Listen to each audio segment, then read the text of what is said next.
여러분 안녕하십니까? 정관용입니다. 민주주의의 꽃이라고 불리워지는 선거. 누구나 똑같이 한 표의 권리를 행사해서 한 사회의 방향을 결정짓는 민주주의의 기본 장치가 바로 선거입니다. 그리고 그 한 표의 가치가 이 나라를 어떻게 바꾸는지 지난 1년 동안 여러분께서는 몸소 느끼셨을 거라고 생각합니다. 시사 토크쇼 정관용의 시대를 보는 눈 선거. 앞으로 정확하고 균형 잡힌 시각으로 우리 사회를 읽어내도록 하겠습니다. 그래서 유권자 여러분들의 소중한 한 표 행사에 작은 보탬이라도 되기를 기대해 봅니다. 강남 묻지마 살인 사건의 충격이 채 가시기도 전에 또다시 묻지마 범죄가 발생했습니다. 거리 한복판에서 20대 남녀가 무차별 폭행을 당한 묻지마 폭행 사건에 대한 때와 장소를 가리지 않습니다. 여러분도 범죄 대상이 될 수 있습니다. 묻지마 범죄. 집안이 하루치면서 다 무너진 거야. 저것 때문에 형이 장남이 돌아가시. 얘 아빠 불쌍해서 어떡해.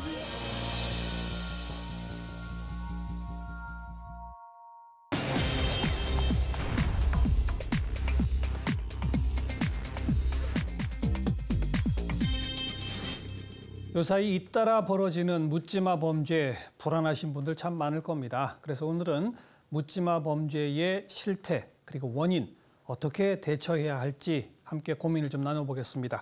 순천향대학교 경찰행정학과 오윤성 교수 모셨습니다. 교수님 어서 오십시오. 안녕하세요. 네, 묻지마 범죄가 엄밀한 학술적 용어는 아니죠? 네, 그렇습니다. 이제 그 2000년도부터 주로 이제 언론에서 많이 사용을 해왔죠. 예. 그래서 이제 묻지마 범죄라고 하는 것이 이제 때로는 무동기 범죄, 불특정 다수 범죄 여러 가지 용어로 이제 사용이 되고 있거든요. 네. 그런데 이제 제일 중요한 것은 이 동기가 명확하냐, 명확하지 않느냐 하는 것이 가장 중요한 것인데 예. 사실 이제 그 동기가 일반인들이 봤을 때는 이해할 수 없거나 잘 알 수 없는 그런 그 상황이죠. 그리고 이제 중요한 것이 이 가해자와 피해자가 이 사건 발생 이전에 상관성이 전혀 없거나 관계가 없다. 예, 또는 있다고 하더라도 아주 미약한 네, 그런 네. 상황에서 이제 발생이 된다라고 하는 것이고요. 대개 이제 그 우발적으로 이제 그 발생된다 이렇게 알려져 있는데 최근에는 뭔가 좀 계획을 해서 이러한 그 범죄를 하는 경우도 지금 발생이 되고 있다 이렇게 볼 수 있습니다. 예. 그러니까 바로 이 무동기, 불특정 다수가 피해자가 될 수 있다. 이것 때문에 모두가 불안한 거 아니겠습니까? 그렇습니다. 그게 이제 최근에 그 몇 개 사건들이 발생이 됐는데 이 작년에 이제 강남역 살인 사건이라고 기억을 하시죠. 그리고 이제 금년에 인천 초동생 살인 사건. 아우, 그 끔찍한 사건. 예. 네. 근데 이제 이 두 사건이 전부 다 이제 그 자기하고 이전에 관계가 없는 사람을 피해자로 선정을 했다라고 하는 것이고요. 아까 말씀드렸습니다만은 이제 이러한 그 사건들이 주로 이제 그 공개적인 장소에서 발생이 되는 경향이 있는데 네. 이 사건들은 공개적 장소에서 발생된 건 아니라는 거죠. 하나는 화장실, 하나는 자기 집. 자기 집이죠. 그렇죠. 그런데 이제 중요한 것이 이 CCTV를 통해서 이 그 범인들이 움직이는 여러 가지 모습들이 그대로 반복적으로 우리 그 시청자들이 안방에 지속적으로 이제 방영이 됐다라고 하는 거죠. 그래서 이제 그것을 바라보는 많은 이제 그 국민들 입장에서는 지금까지 알고 있는 것은 우발적이라고 알고 있었는데 저렇게 계획적으로도 사람을 살해할 수 있구나라고 하는 이런 측면에서 나를 포함해서 우리 가족들도 대상이 될 수 있다라고 그렇죠. 하는 이런 어떤 두려움, 불안감 이런 것들이 이제 확산되고 있다 이렇게 보는 것이죠. 그리고 모든 사람이 가해자가 될지도 모른다. 그래서 이제 타인은 무조건 무서워하게 되는. 그렇습니다. 그런 것도 걱정이고요. 일종의 그 사회 불신의 그러니까요. 풍조가 퍼지고 있다 이렇게 보는 것이죠. 이런 게 과거에는 그리 많지 않았는데 요즘 급증하는 겁니까? 어떻습니까? 과거에는 이제 주로 그 이 조현병 환자들을 중심으로 해서 그리고 이제 사회 불만자들 이런 사람들을 중심으로 해서 이제 이루어지고 있는데 그 최근에 들어서는 어떤 계획적으로 본인의 어떤 분노라든가 자존감을 뭔가 보여주기 위해서 분노를 해소하는 하나의 수단으로서 계획적으로 사람을 선택을 한다라고 하는 것이 조금 이제 달라진 그런 점이죠. 그리고 범행 횟수도 확실히 옛날보다 늘어나고 있죠. 많아지고 있죠. 네, 그렇습니다. 그게 이제 조금씩 증가하고 있다는 것은 그만큼 이제 사회에 대한 여러 가지 어떤 불안 요소, 또 불만 요소를 가진 사람들이 증가하고 있다. 이렇게 우리가 그 해석을 할 수 있는 것이죠. 이런 그 묻지마 범죄의 범죄 양상, 유형에 대해서 검찰이 통계 분석을 한 자료가 있어서요. 하나 좀 같이 보면서 이야기 좀 나눠보도록 하겠습니다. 네, 지난 2012년부터 13년까지 발생한 109건의 묻지마 범죄 실태를 분석했는데 주요 장소는 수도권 지역의 길거리, 공원, 지하철역, 버스터미널. 시간은 역시 밤 시간이 더 많고요. 30, 40대 남성이 아주 압도적이고 정신질환자 비중이 41%나 되네요. 이런 거 어떻게 보셨어요? 지금 이제 정신질환자가 41%다라고 얘기를 하는 것은 즉 다시 말해서 조현병 환자를 제외하고 나머지 정상적으로 보이는 사람들이 60%라고 하는 의미가 그렇죠. 되겠죠. 그러면 이 사람은 조현병이 아니기 때문에 그럼 과연 정상이냐? 그렇지는 않다라고 하는 것이죠. 왜 그러냐면 겉으로 보기에는 정상적으로 보이는데 속으로 들어가게 보면 주로 이제 일종의 그 분노 조절 장애가 있는 그러한 사람들이 많이 포함이 돼 있다는 거죠. 예. 그래서 그것은 이제 아까 말씀드렸습니다만 사회에 대한 원망이라든가 개인의 어떤 그 순간적인 그 분노 그리고 이제 과도한 그 피해 의식에 많이 이제 그 스트레스를 받고 있는 사람들이 늘어나고 있다라고 네. 하는 것인데요. 네.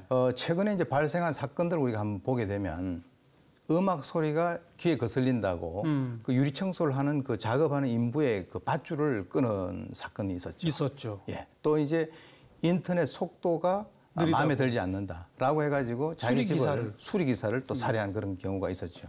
그래서 이것은 어떻게 보면 이제 걸어다니는 시한폭탄이다. 이렇게 이제 묘사를 할 수가 있겠습니다. 네. 그리고 주요 장소라고 이렇게 표기가 돼 있습니다만 사실 무슨 특징이 없어요. 주요 장소에. 그렇죠. 저게 이제 주로 일반인들이 많이 다니는 그런 그러니까요. 장소에서 뭔가 자기를 불만을 표출시키는 그런 상황이 되는 거죠. 네. 남성이 90%고 일정 직업이 없는 빈곤층이 82%. 요건 조금 의미가 있는 것 같은데요. 그것은 이제 우리나라에서 지금까지 그 경제 발전 속도가 굉장히 빨랐지 않습니까? 예. 이 경제 발전 속도가 빠르다라고 하는 것은 한편으로는 그 자체가 인간의 행복을 보장해 주지 않는다라고 하는 의미입니다. 네. 그러다 보니까 이 상대적인 박탈감을 가진 그런 계층들도 늘어날 수 있고 또 이제 일정한 직업이 없기 때문에 여러 가지 어떤 경제적인 스트레스를 받거나 또 그로 인한 사회불만 또 주로 이제 남성들이 많다라고 하는 것은 남성들이 여성들에 비해서는 상대적으로 공격적이다라고 하는 그런 측면에서 봤을 때 충분히 주목을 할 수 있는 그런 통계 수치다라고 볼 수 있어요. 뭐 시작하면서부터 오 교수께서 이런 일들이 자꾸 많아지는 이유, 배경에 대해서 쭉 언급은 해주고 계신데 좀 종합적으로 왜 이런 묻지마 범죄가 벌어지는지. 이게 이제 아까 말씀드렸습니다만 국민 소득은 올라가는데 이제 상대적인 박탈감이 이제 증가되고 또 우리나라 같은 경우는 OECD 국가 중에서 상대적인 빈곤율이 상당히 높고요. 특히 이제 노인 빈곤율 같은 경우는 OECD 국가 중에서 1위가 됩니다. 특히 이제 최근에는 경제적으로 상당히 그 좀 부유한 그런 집안에 있는 아이들도 이 상대적인 박탈감이 어떤 박탈감이냐면 경제적인 것이 아니라 학업 성적에 대한 상대적인 박탈감으로 인해서 낙오되거나 탈락된 아이들이 있거든요. 그런 사람들이 자신들의 어떤 그 존재감을 나타내기 위해서 이러한 그 묻지마 범죄를 하는 그런 경향도 있다고 봅니다. 방금 언급하신 것의 전형적인 사례가 그 인천 초등학생 살인 사건 그거 아닙니까? 뭐 그렇습니다. 그렇죠. 예. 조금 더 자세히 설명해 주세요. 그 사건에 대해서. 사실 이제 그 지금까지 그 범죄학에서 얘기를 할 때 그 범죄 발생 원인은 주로 상대적으로 이제 그 상태가 별로 좋지 않은 그게 이제 상태라고 하는 게 주로 이제 경제적인 것인데요. 그런 집안에서 태어난 아이들이 이제 분노와 이런 것과 연관이 됐을 때 이제 범죄가 발생한다. 이제 이렇게 얘기를 하고 있는데 이번 사건에서 보게 된다면 경제적으로는 전혀 문제가 없는 부유층 자녀예요. 부유층 자녀가 그러한 그 일을 했다. 그러한 어떤 범죄를 저질렀다라고 하는 것은 지금까지 이제 범죄학에서 얘기를 하고 있는 좋고 나쁜 환경이라고 하는 것이 결코 어떤 그 경제적인 여건에만 국한되지 않는다라고 하는 것을 강하게 시사를 해주고 있다라고 봅니다.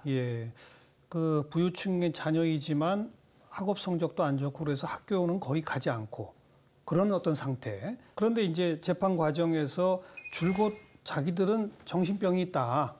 나는 심리 상태가 그때 정확한 건강한 상태가 아니었다. 이렇게 자꾸 항변하잖아요. 그 이유는 뭡니까? 뭐 결국은 이제 이 범죄자들은 범행을 저지르고 난 이후에 어떤 범죄자도 똑같습니다. 그래서 이제 자신의 어떤 그 형량을 조금이라도 하루라도 이제 감해 보려고 하는 그런 노력을 하는 것인데요. 예. 최초에는 이제 조현병이라고 했다가 그것이 이제 더 이상 먹어 들어가지 않으니까 아스퍼거 증후군 그리고 이제 다중인격 장애 또는 뭐 심신 뭐 미약 이런 것들을 이제 얘기를 하고 있는 것이죠. 그런데 이제 본인들이 지금 재판 과정에서 드러난 여러 가지 어떤 그 과정을 우리가 보게 된다면 네. 지금 단순히 그쪽에서 주장을 하고 있는 그런 쪽으로 갈 가능성은 그렇게 높지 않다 이렇게 봅니다. 그게 심신미약이나 무슨 조현병 등이 인정이 되면 그게 형량에 영향을 미치죠? 그렇습니다. 지금 이제 최근에 있었던 그 몇 가지 예를 한번 들어보겠습니다. 강남역 살인 사건 같은 경우는 이제 무기에서 30년으로 감경이 됐어요. 그런데 이제 조현병으로 인한 상태, 즉 심신미약 상태라고 하는 것을 재판부에서 일부 인정을 했고요. 네. 그리고 이제 얼마 전에 그 자기 딸이 악기가 씌었다라고 해서 딸을 죽인 엄마가 있어요. 이 경우 같은 경우는 본인 그 대상이 심신 상실이다라고 해서 이제 무죄 판결이 나왔고 무죄요? 예. 그리고 이제 치료 감호 명령이 이제 떨어졌습니다. 예. 그것이 병이기 때문에 이제 고쳐야 된다. 그런데 이번 그 인천 초동생 살인 사건 같은 경우는 그쪽에서 그렇게 주장을 하고 있긴 있습니다만 가능성은 그렇게 높아 보이지는 않습니다. 네. 그 묻지마 범죄 전체 중에서 정말 그런 어떤 병적 상태, 가해자의 심리 상태가 정말 통제불능이었다. 본인 스스로가 이런 경우가 어느 정도나 된다고 봐야 됩니까? 그것은 이제 그 재판부에서 그 사안에 따라 가지고 이제 그 판단을 해야 될 문제죠. 물론이죠. 예. 그 그래픽에 나온 대로 이 조현병 환자가 한 40% 정도 된다라고 하는데 이 조현병 환자 같은 경우는 환상, 뭐 망상 또는 환청 이런 것들이 있거든요. 네. 그래서 그런 사람들이 하는 그런 묻지마 범죄하고 지금 저희가 논의를 하고 있는 이런 종류의 범죄는 조금 성격이 다르다. 조현병을 내세우지만 실제로 조현병이 아니다. 이렇게 네. 보는 것이죠. 왜 사이코패스라고 하는 용어가 또 있지 않습니까? 예. 그거는 정신질환하고는 다른 거라면서요? 그렇습니다. 이 사이코라고 하는 것이 앞에 붙었기 때문에 그것을 이제 정신병으로 오해를 하시는 분들이 상당히 많습니다. 그런데 네. 이제 사이코패스는 우리가 이제 그 DSM-4라고 하는 그 분류 진단 기준에 보면은 반사회적 인격 장애에 속하는 그런 사항인데요. 사이코패스의 증후가 나타났다라고 해서 뭐 특별히 형을 갖다가 감해주거나 그건 없죠. 하지는 않는 것이죠. 그렇죠. 네. 특히 이제 이번 사건 같은 경우는 이제 사이코패스 기질이 일부 있다라고 하는 그런 어떤 그 결론도 일부 있었어요. 인천 초등학생 네. 살인 사건. 네. 법원에서 이제 그 의뢰를 해가지고 심리학자가 면담을 했는데 그러니까요. 사이코패스의 가장 중요한 그 특징 중에 하나는 공감 능력이 없다라고 하는 것이죠. 즉 다시 말해서 내가 이런 행동을 하게 되면 상대가 굉장히 힘들어할 것이다 라고 하는 그런 공감 능력이 전혀 없다라고 하는 것이고 또 일반적으로 이제 공포라고 하는 두려움 이런 것들이 좀 적다는 거죠. 네. 예컨대 이번 사건 같은 경우도 옆에 시신을 놔두고 그것을 훼손하는 그런 상황에서 보통 일반인들은 굉장히 공포에 떨 수 있는 그런 상황인데도 그렇죠. 불구하고 본인은 거기에서 시신을 훼손하고 또는 만나서 뭐 자축을 하고 하는 이런 여러 가지를 봤을 때는 아무래도 사이코패스적 기질이 충분히 있다라고 이제 판단이 됩니다. 이런 사건이 하나하나 보도될 때마다 이제 많은 국민들은 뭐 조금 입에 담기 뭐하지만 저런 사람은 정말 극형에 처해야 돼. 뭐 전부 이제 그런 목소리가 나오지 않습니까? 어떻습니까? 재판을 통해서 형량이 주어지는 그 처벌 수위를 볼 때 뭔가 개인적인 원한이 있어서 누구를 해하고 살인한 경우와 전혀 그런 거 없이 그냥 묻지마 범죄로 살인한 경우 형량이 비슷해요? 더 가중됩니까? 어떻습니까? 사실 이제 묻지마 범죄라고 해서 특별히 뭐 어떻게 따로 처벌하는 것은 없고요. 그래요. 지금 이번 사건 같은 경우는 이제 이것이 이제 소년법 문제하고 좀 연관이 됩니다. 네. 소년법에서 소년이라고 하는 것은 19세 미만을 얘기를 합니다. 네. 그래서 이제 소년법에 의하면 18세 미만에 있어서의 피의자에게는 사형이라든가 무기징역을 선고를 할 수 없고 징역 20년 이하로만 선고를 할 수가 있다는 거죠. 그런데 이번에 이제 인천 초동생 살인 사건 같은 경우는 살인 방조범에서 교사범이 된 그 사람이 이번에 이제 금년 12월 달이 되면은 만 19세가 되기 때문에 네. 그 지나면은 이제 소년법의 적용을 갖다 받지 않기 때문에 그쪽 그 변호인단에서는 금년 12월 달까지 모든 재판 과정을 다 끝내달라라고 하는 다소 이제 그 황당하고 예, 어처구니 없는 그런 그 요구를 했거든요. 예. 야, 저 정도 범행을 잔혹한 범죄를 저질렀기 때문에 한 20년 정도는 살겠다라고 이제 생각을 하실는지 모르지만 적어도 이 소년법에 의해서는 5년 정도가 지나면 제도적으로는 가석방이 가능한 거예요. 그렇게 되지 않기를 바랍니다만 네, 예컨대 이제 이번 사건 같은 경우에 5년 뒤에 다시 우리 곁으로 돌아와서 활보를 한다라고 했을 때 과연 이 사회 정의가 예. 어떤 식으로 이제 실현될 수 있을 것인가라고 하는 그런 회의가 국민 전반에 이제 퍼질 수가 있겠고요. 물론이죠. 네. 그래서 이제 소년범의 경우에는 사형 무기 같은 경우는 뭐 15년 또는 뭐 20년 미만의 형만 살아야 된다라고 하는 이런 어떤 그 법 조항들을 한번 재검토해볼 단계가 아닌가라고 생각이 됩니다. 가해자 연령이 자꾸 내려가니까. 그렇습니다. 그렇죠. 소년범의 경우는 그렇고 일반적인 살인 사건의 경우에 어떤 동기가 있는 살인 사건과 무동기 묻지마 범죄의 살인 사건의 형량을 좀 차이나게 할 수는 없는 거예요. 뭐 그런 그것은 제도에서는 어떻게 생각하세요? 아까 말씀드렸습니다만 그 재판부에 있어서의 각 그 사안별로 그 해당 그 범행 사실에 있어서의 어떤 그 요소들이 포함이 되어 있는가에 따라 가지고 사안별로 판단을 해야 될 문제지. 뭐 묻지마 범죄라고 해서 일률적으로 가중처벌한다 이런 식으로 만들기는 아마 우리나라의 그 법 시스템상 그렇게 쉽지 않아 보입니다. 아, 그래요? 네, 물론 이제 그 묻지마 범죄 어떤 동기가 있어서 살해를 한 것과 동기가 없어서 뭐 지나가는 불특정 다수를 상대로 해가지고 마구 살인을 한 것에 대해서는 당연히 거기에 대해서는 재판부도 고려를 하겠죠.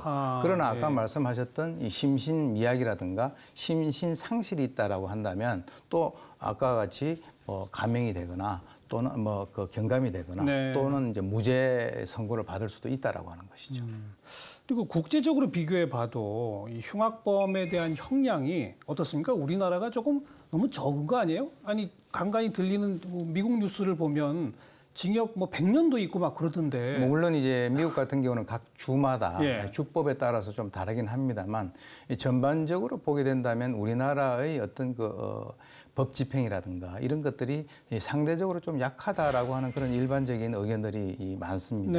그래서 이제 뭐 아까 말씀하신 대로 사형을 시키지 않는다 하더라도 하나의 그 개별적 범죄 사실에 대해 가지고 몇 년 또 플러스 몇 년 이런 식으로 이제 축척을 해 나가는 그런 이제 미국이라든가 이런 그 나라에 비해서는 우리는 사람을 죽인다 하더라도 뭐 몇 년만 살고 나면 가석방에 대해서 나올 수 있다든지 하는 그런 측면에서도 조금 그 약하지 않는가 제도적으로 필요하다 이렇게 봅니다. 형량을 좀 올리는 제도 개혁. 그리고 여성과 어린이, 노약자가 피해자인 경우가 많은데 특히 여성이 피해를 당하는 비중이 또 하나의 자료를 좀 보시겠습니다만은 해가 갈수록 여성 피해자 비중이 자꾸 늘어나고 있는 모습을 보입니다. 1995년엔 72.2%였는데 2013년에는 여성 피해자가 무려 90.2%. 이건 어떻게 봐야 될까요?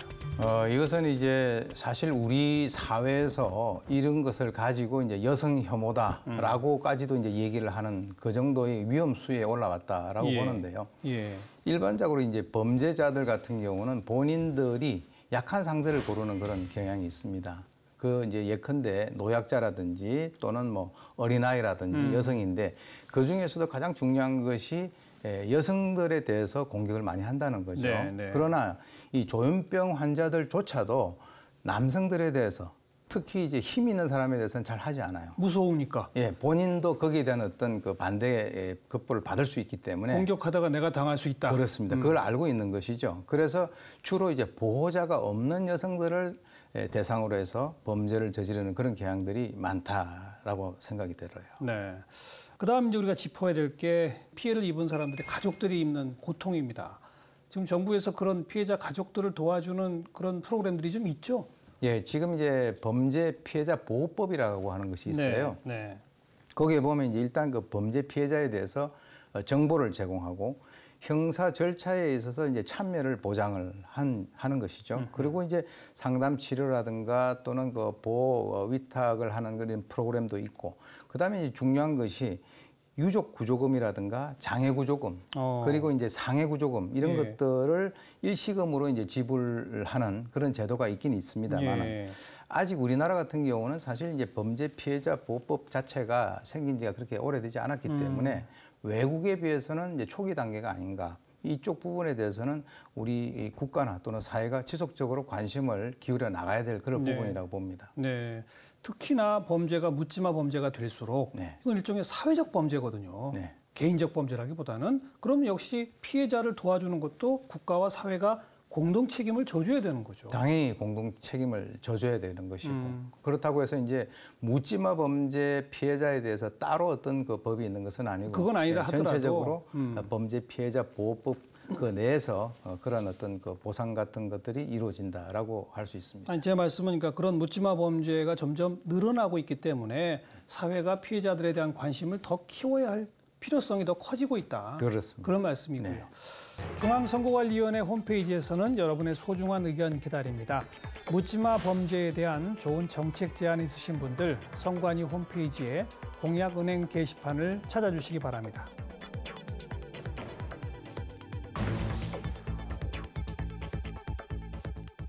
그럼에도 불구하고 우리 일반 시민들은 두려워하고 있거든요. 그럼요. 우리 거리의 시민들 목소리를 좀 들어봤습니다. 함께 보시죠.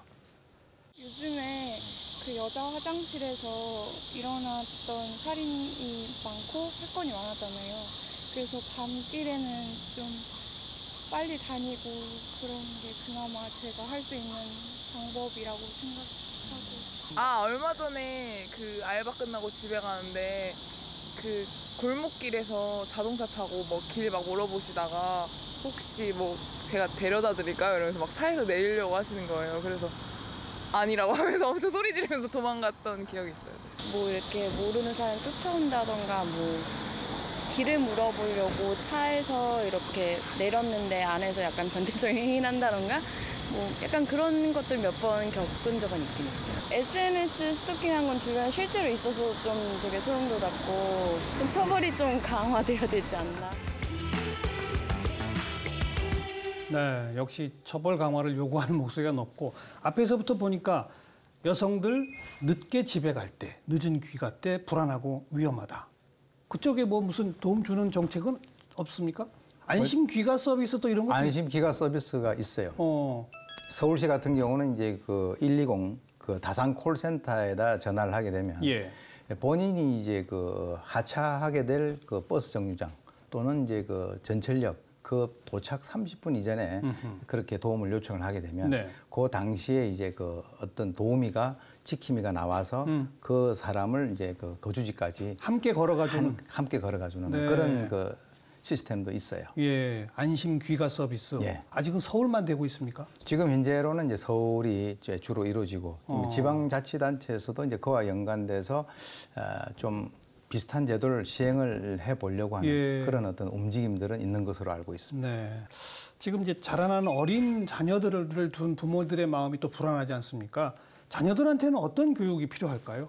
사실 이제 자녀들에게 뭐 어떤 상황에서는 노라고 해라 또는 뭐 낯선 사람을 따라가지 마라 뭐 이런 얘기들을 하고는 있습니다만은 중요한 것은 이 범죄라고 하는 것은 어떤 원인이 있어서 결과가 있는 것이고 거기에는 또 운이라고 하는 이 확률론적인 것이 또 따라오는 것이거든요. 그래서 결국은 우리가 이 원인을 제거하고 확률을 낮추는 것이 가장 중요한 것인데 이 부모의 입장에서 가장 중요한 것이 자기 자식들, 자기 자녀들에 대한 범죄 예방에 대한 의지와 관심입니다. 네, 네. 그거는 이 아이들이라고 하는 것은 어떤 상황에 따라서 본인들이 신속하게 대처를 할 수 없는 상황이기 때문에 어떤 문제가 있다면 바로 부모에게 얘기를 할 수 있는 어떤 소통의 그 통로가 존재를 해야 된다는 거죠. 특히 이제 성폭행을 당하는 이런 경우 같은 경우는 자기 그 부모에게 얘기를 하지 않고 혼자 있는 그런 경우가 많단 말이죠. 그래서 늘 자녀와 소통을 할 수 있는 그런 시스템이 구축되는 것이